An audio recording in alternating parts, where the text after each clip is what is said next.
آپ آزاد ہیں، آزاد رہیں۔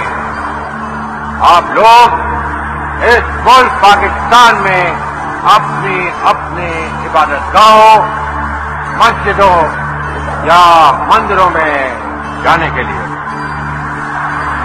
آپ کا مذہب کیا ہے، ذات کیا ہے، قوم کیا ہے، اس کا حکومت کے معاملات سے کوئی تعلق نہیں۔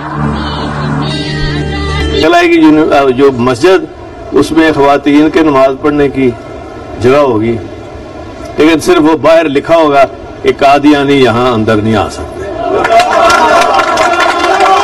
جو بندہ ختم نبوت پر یقین نہیں کرتا، اس سے نہ کوئی دوستی ہے، اس سے نہ کوئی لگاؤ ہے۔ اگر انہوں نے رہنا ہے تو منارٹی میں، جیسے ہم کرسچن کو رائٹ دیتے ہیں، ہندوؤں کو دیتے ہیں، تو ان کو ایسا رائٹ ہوگا۔ کسی اور جگہ جانا ہے تو چلے جائیں۔